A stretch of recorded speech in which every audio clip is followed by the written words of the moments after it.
أشهد أن لا إله إلا الله. Bismillah ar-Rahman ar-Rahim. Comment peut-on mourir sans la vérité? Aujourd'hui, notre frère suisse converti à l'islam, il va nous parler, Inch'Allah, d'une autre miracle scientifique dans le Coran. Au nom de Dieu, le tout clément, le tout miséricordieux. Caractéristique des mers profondes. Allah exalté soit-il dit, les actions des mécréants sont encore semblables à des ténèbres sur une mer profonde. Des vagues la recouvrent, vagues au-dessus desquelles s'élèvent d'autres vagues, sur lesquelles il y a d'épais nuages. Ténèbres entassées les unes au-dessus des autres. Quand quelqu'un étend la main, il ne la distingue presque pas. Celui qu'Allah prive de lumière n'a aucune lumière. Sourate la lumière, verset 40. An-Nur. La vérité scientifique. Encyclopédie. L'encyclopédie britannique dit, comme l'on peut le constater à partir des images satellitaires, le plus souvent les mers et les océans profonds sont couverts de nuages opaques peu translucides. Ces nuages reflètent une grande partie de la lumière du soleil dont ils ne laissent passer qu'une petite partie. Quant à la quantité de lumière qui réussit à passer à travers ces nuages, elle est en partie reflétée par les eaux de la mer et en partie absorbée par la mer. La quantité de lumière absorbée par la mer s'amenuise au fur et à mesure que l'on va en profondeur, créant un certain degré d'obscurité qui prévaut jusqu'à 200 mètres de profondeur. L'obscurité prend de l'ampleur après 1000 mètres de profondeur jusqu'au point qu'il n'y ait plus de visibilité. Le disque de Secchi fut le premier appareil utilisé pour mesurer la transparence de l'eau des océans. Les savants parvinrent à apercevoir entre 600 et 2700 mètres de profondeur des poissons qui voyaient et attrapaient leur proie à l'aide d'organes lumineux.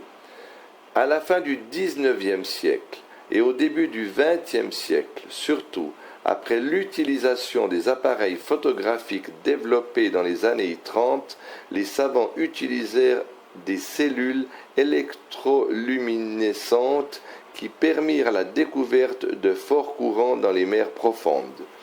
L'encyclopédie britannique dit « L'homme n'eut pris connaissance du phénomène des vagues internes des mers profondes que 100 ans jadis. Ces vagues internes naissent entre deux couches d'eau différentes du point de vue de la densité, de la pression, de la chaleur, du flux et du reflux et de l'impact du vent.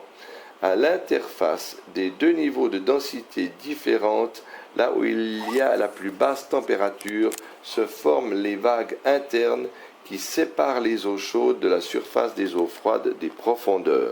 Ces vagues internes qui se forment à l'interface de deux couches d'eau différentes du point de vue de la densité, de la salinité et de la température ressemblent fort bien aux vagues de surface, quoiqu'il soit difficile de les apercevoir de la surface de l'eau.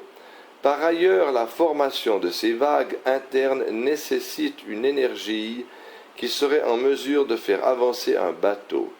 Mais l'on trouve souvent des bateaux qui n'arrivent plus à avancer après s'être retrouvés dans une zone d'eau stagnante dont le mérite de la découverte revient au docteur suédois Van Ekman au début du XXe siècle.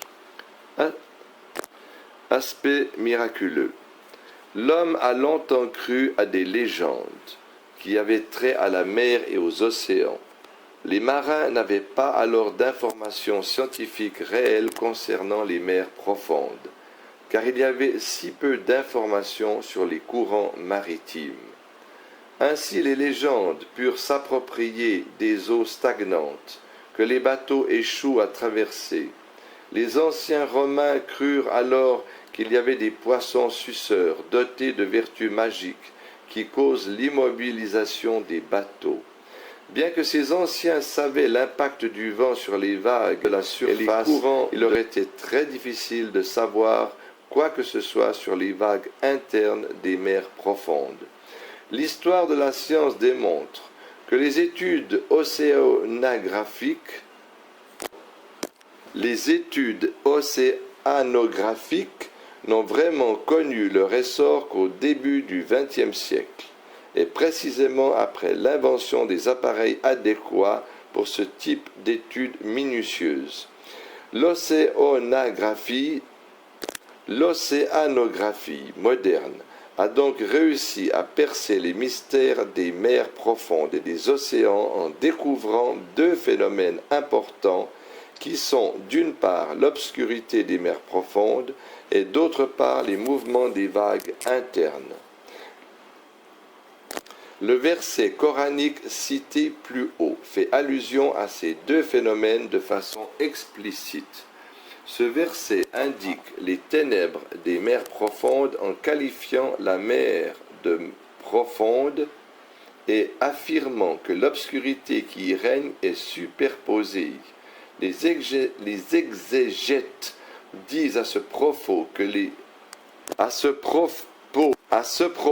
les ténèbres en question sont l'ensemble des obscurités des nuages, des vagues et de la mer. Ténèbres qui privent de la vue quiconque y plonge. Les nuages condensés qui sont au-dessus de ces mers reflètent une partie de la lumière du soleil, tout comme les vagues de surface reflètent une autre partie de la lumière du soleil. Après quoi, les eaux absorbent les couleurs du spectre qui proviennent du soleil, couleur après couleur, jusqu'à ce que ces couleurs s'effacent complètement. Puis vient le rôle des vagues internes qui plongent les mers profondes dans une obscurité si noire que même l'on ne pourrait y voir sa propre main.